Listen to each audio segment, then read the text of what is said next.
Whispers in the Wind. The first time I stumbled upon the village of Elmsworth, it was by accident. During a solo hiking trip, I lost my way and found myself on the outskirts of what looked like an abandoned settlement. The village had an eerie stillness, with dilapidated houses that whispered tales of long-forgotten lives. There was no sign of recent habitation, but oddly, everything was meticulously preserved. Toys lay on floors, dishes were set on tables, as if the residents had vanished mid-meal. Curiosity drove me to the village center, where a colossal ancient oak tree stood. Its gnarled branches stretched outwards, and hundreds of small white ribbons fluttered in the wind, each inscribed with a name. A chill ran down my spine as I approached. Suddenly the wind picked up, and the ribbons began to move more frenetically.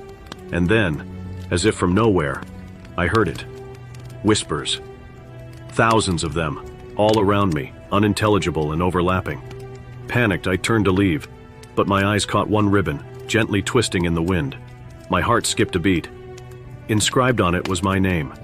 Startled, I touched the ribbon, and the world around me shifted. The once dilapidated village transformed before my eyes. People bustled about, children played, and laughter filled the air. I found myself inexplicably drawn to a house near the village's edge, where a scene played out before me. A woman, identical to me, was in an argument with a man. He yelled, pointing towards the central oak tree. The woman looked fearful, and as she turned, she locked eyes with me, her gaze pleading.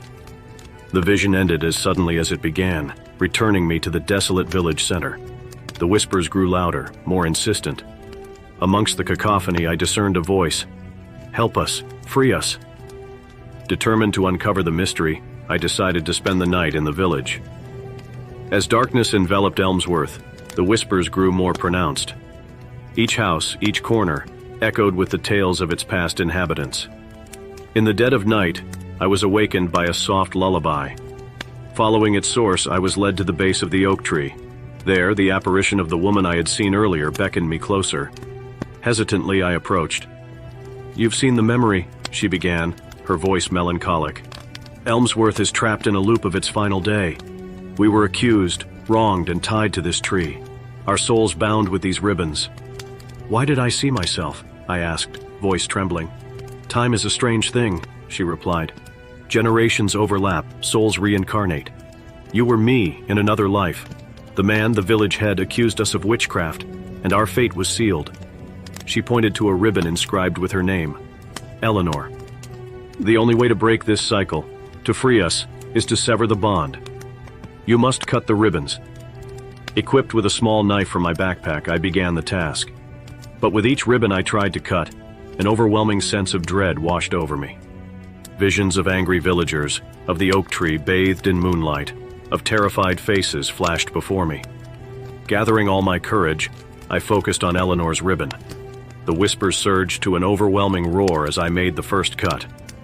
But as the ribbon fell, silence blanketed Elmsworth. The first light of dawn revealed a transformed village. The houses, though still in ruins, looked less menacing, and the oppressive atmosphere had lifted. At the base of the tree lay hundreds of ribbons, lifeless and ordinary. Relief washed over me, but my respite was short-lived. As I turned to leave, my eye caught a new ribbon tied to the oak, fluttering innocently. Upon it was inscribed a single name, mine. The weight of understanding crashed upon me. By severing the bond, I had freed the souls of Elmsworth, but had unknowingly tied my own to the very curse I sought to break. Now, every night, amidst the wind and rustling leaves, if you listen closely, you can hear a new whisper added to the tales of Elmsworth, forever echoing my warning and regret.